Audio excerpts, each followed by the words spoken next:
श्रीस्तनाभरणं तेजः श्रीरंगेशयमाश्रये चिंतामणिमिवोद्वान्तमुत्संगे अनंतभोगिनः।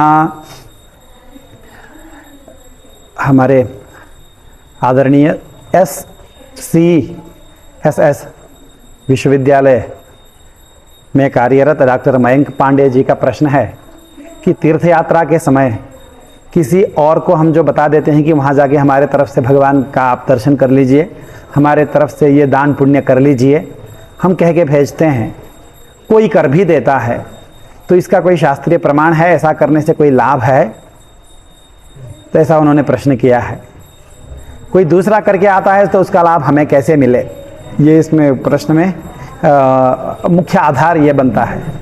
कोई दूसरा करके आ रहा है, कर्म तीर्थ यात्रा करेगा दूसरा, दान करेगा भी दूसरा ही, तो उसका पुण्य का फल हमें कैसे मिलेगा? हम खरीद सकते हैं क्या पैसा दे करके? तो ये प्रश्न बड़ा सुंदर है। तो इसमें यह उत्तर यह है कि बिल्कुल ऐसा हो सकता है, इसमें शास्त्रीय आधार है। बहुत प्रसिद्ध बात है कि उसके धुंधुकारी के सद्गति के लिए गोकर्ण जी ने गया जी में जाके श्राद्ध किया था धुंधुकारी के नाम से और धुंधुली के नाम से। तो ये बड़ी प्रसिद्ध कथा है ये। तो इसमें किसी दूसरे ने दूसरे के लिए किया।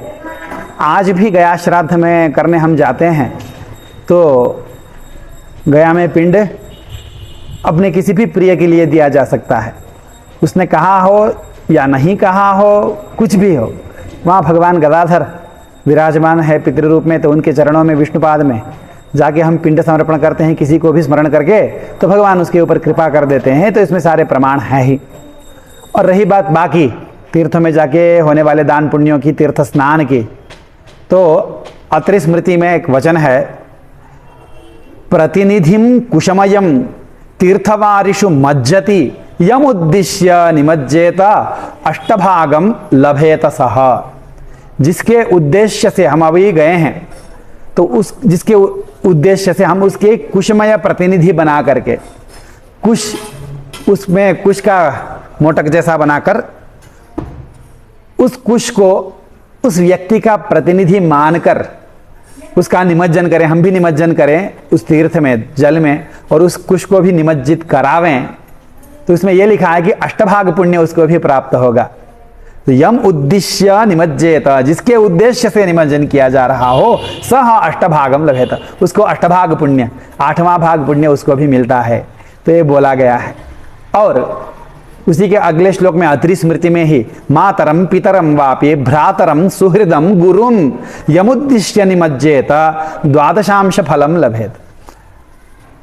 और किसी ने भेजा नहीं है, केवल हम संकल्प मात्र करें, कुशमय प्रतिमा भी न बनाएं, कुश के वो भी कुछ भी न बनाएं, प्रतिनिधि कुशमय न करें, फिर भी माता के नाम से, पिता के नाम से, भाई के नाम से, मित्र के नाम से, गुरु के नाम से जाके जल में स्नान कर लेते हैं। यमुद्दिश्य निमज्जेत, तीर्थवारी में हम निमज्जन, तीर्थ जल में हम निमग्न होते हैं, डुबकी लगाते हैं, तो जिसके उद्देश्य से कर रहे हैं उसको भी द्वादशांश फल मिलेगा। ऐसा अत्रि स्मृति में स्पष्ट ही ऋषि ने कहा ही है। उसी प्रकार वीरमित्रोदय नाम का बहुत ही प्रसिद्ध धर्मशास्त्र का ग्रंथ है, उसमें तीर्थ प्रकाश नाम का प्रकरण है। उस प्रकरण में उन्होंने पैठी नसी के वचन को उद्धृत किया है, षोडशांशं सलभते यह परार्थे न गच्छति। परार्थे न, तो उसके टीका में स्वयं उन्हीं ने ही, श्री मिश्र जी ने ही टीका किया है। परार्थे न माने वेतनादिना, या तो कोई बोले मैं जा नहीं सकता, मुझे बहुत बड़ा राजकार्य है, राज्य की स्थिति नहीं है, अथवा मैं जा नहीं सकता, माता पिता की सेवा करनी है मुझे, अथवा मैं जा नहीं सकता, मेरा शरीर अनुकूल है नहीं, तुम मेरे लिए तीर्थ यात्रा करके आओ, बोल के किसी को पैसा दे देता है। और वह जो व्यक्ति है वो भी जाता है पैसा लेकर के, तो जो पैसा दे के भेजता है उसको तो पूरा पुण्य मिलेगा ही मिलेगा, जो जाता है उसको भी षोडशांश मिलता है। षोडशांशं सलभते यह परार्थे न गच्छति। दूसरों के लिए तीर्थ यात्रा करने वाला भी, उसको भी 16वें भाग में 1 भाग पुण्य उसको भी मिलता है। ऐसा क्या मने जो भेज रहा है उसको तो मिलना ही मिलना है, इसका मतलब तो ये हुआ। और वहां पर वेतनादिना है, तो आदि शब्द से ये होता है जो आजकल हम करते हैं दूसरे के लिए। हम अपने लिए तो जाते ही जाते हैं, दूसरे के भी संकल्प लेके जाते हैं कि ये इन्होंने 100 रुपये दिया है, इन्होंने बैजनाथ धाम में ये चढ़ाने के लिए कहा है, बद्रिकाश्रम में इन्होंने ये भगवान को इतना भोग लगाने के लिए कहा है, तो ये सब लेके जाते हैं तो बिल्कुल उसका फल नहीं मिलता है, ऐसा हम बोल नहीं सकते। वहीं तीर्थ प्रकाश में ही स्कंद पुराण से एक उन्होंने वचन उद्धृत किया है वीरमित्रोदय में ही, यश्चान्यम कारयेत शक्त्या तीर्थयात्रां तथेश्वरः स्वकीय द्रव्य यानाभ्याम तस्य पुण्यम चतुर्गुणम। जो खुद नहीं जा सकता, कोई दूसरा जा रहा हो, मेरे पास पैसा नहीं बोलता हो, उसको अगर अपने द्रव्य से, अपने यान से जाओ तुम तीर्थ करके आओ बोलता है, तो जो जाता है उसको तो पुण्य मिलता ही मिलता है, जिसने भेजा है उसको 4 गुना पुण्य मिलता है, तो उपकार करने पर। तो ये हुआ, तो ये भी एक दूसरा पक्ष हुआ है। भेजने पर पुण्य होता है, अपने स्वार्थ से होता है, उसको अष्टभाग पुण्य मिलेगा, 16 भाग पुण्य मिलेगा, वो अलग चीज है। और जो भेजता है, दूसरों को उपकार करता है तीर्थ यात्रा करने के लिए, तो उसके तीर्थ यात्रा से जनित जो फल है उसका चतुर्गुण फल मिलता है। ये दोनों बात हो गई। अब उपकार के लिए भेजने पर, अपने उपकार के लिए भेजने पर, दोनों तरफ से फल है, ऐसा वचनों से प्रमाणित होता है। और इसमें एक ऐतिह्य भी है, इतिहास भी है। मयंक पांडे जी, डॉक्टर मयंक पांडे जी जानते ही होंगे, वो कांचीपुरम में विराज रहे हैं, तो उनको गोदाम्बा जी के बारे में बिल्कुल पता होगा, आंडाल नाचियार के बारे में। तो उन्होंने अपने एक गाथा में वेंकटाद्रि के भगवान से, वेंकटाद्रि माने दक्षिण वेंकटाद्रि, उत्तर वेंकटाद्रि के नाम से तो बहुत प्रसिद्ध है तिरुमलाई, दक्षिण वेंकटाद्रि माने मदुरई के पास अड़हर कोइल, वहाँ वनगिरी भी बोलते हैं उसको, वहाँ विराजमान सुंदरबाहु भगवान से वो जब प्रार्थना करते हैं, अगर तुम मुझे स्वीकार कर लोगे नारायण, तो मैं तुमको 100 घड़े अक्कार वड़िसल बना करके, न पायस बना करके भोग लगाऊंगी, ऐसा वो बोलती हैं भगवान से। तो भगवान से उनका विवाह हो भी जाता है, लेकिन वो भगवान को भोग नहीं लगा पाती हैं। तो रामानुज स्वामी जी के मन में यह रहता है कि आंडाल नाचियार ने, गोदाम्बा ने इस प्रकार से भगवान से मन्नत मांगी थी, अगर मेरा मन्नत, मेरी इच्छा पूरी होगी तो मैं तुम्हें 100 घड़े अक्कार वड़िसल भोग में चढ़ाऊंगी, तुम्हें एक पायस बना के भोग लगाऊंगी, ऐसा उन्होंने कहा है। लेकिन उन्होंने किया हो ऐसा कोई प्रमाण मिल नहीं रहा, वो नहीं कर पाई, उनको लगा। तो जब तीर्थ यात्रा के समय रामानुजाचार्य सुंदरबाहु भगवान के सन्निधि में पहुंचते हैं, वेंकटाद्रि पहुंचते हैं, दक्षिण वेंकटाद्रि, तो वहाँ गोदाम्बा जी के तरफ से वो भोग लगा देते हैं, संकल्प गोदाम्बा जी की तरफ से करा करके भोग लगा देते हैं। तो भगवान भी प्रसन्न होते हैं। और वो यात्रा क्रम से जब वो श्रीविल्लीपुत्तूर पहुंचते हैं, जहाँ अर्चा विग्रह के रूप में गोदाम्बा अभी भी विराजमान हैं, वहाँ वह रामानंद स्वामी जी को अपने अर्चा नियम का अतिलंघन करके मेरे बड़े भाई बोल के संबोधन करती हैं। तो इसका मतलब ये हुआ कि उनका जो अधूरा कार्य था वो रामानुजाचार्य ने पूरा कर दिया, इसलिए वो बड़े भाई के रूप में, अग्रज के रूप में संबोधन कर रही हैं। इसलिए रामानुजाचार्य का एक नाम गोदाग्रज भी है।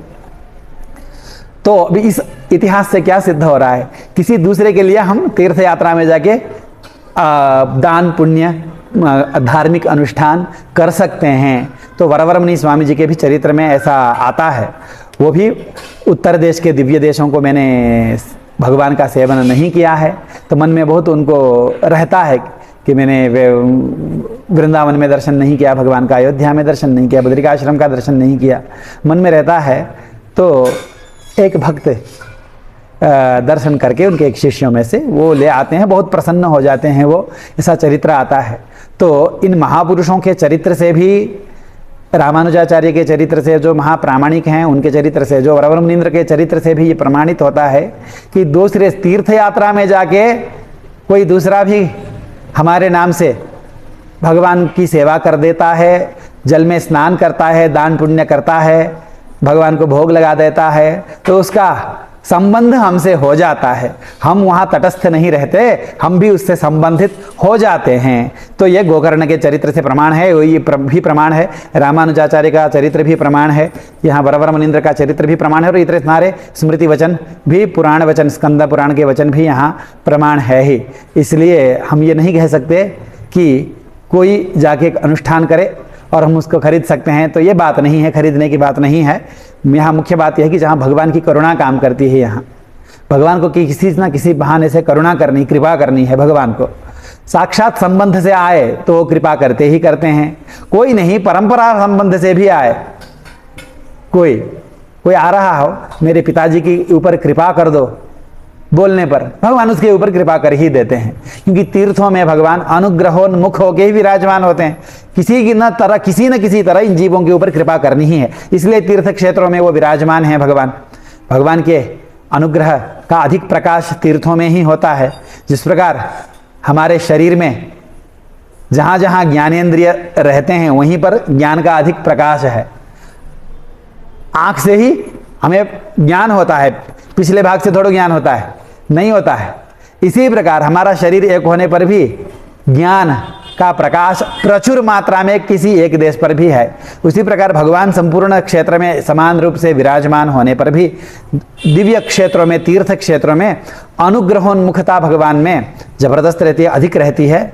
और वहाँ भगवान में करुणामय स्वरूप विराजमान होने के कारण साक्षात हम पहुँचते हैं तो कृपा मिलती ही मिलती है। वहाँ पहुँच के कोई हमारा नाम ले ले तो भी भगवान की कृपा हम तक पहुँचती है। वो इसमें कोई कारण, लॉजिक इतना ही है कि भगवान कृपा करना चाहते हैं, बस इतना ही है। तो भगवान कृपा करते हैं, भगवान की कृपा पे हमें विश्वास रखना ही है। और ये चरित्र, आचार्यों के चरित्र से और ये इन स्मृति वचन से, पुराण से भी हमें ये तथ्य हम स्वीकार कर सकते हैं। इतना कह के आज यहीं विश्राम लेते हैं। श्रीमते रामानुजाय नमः।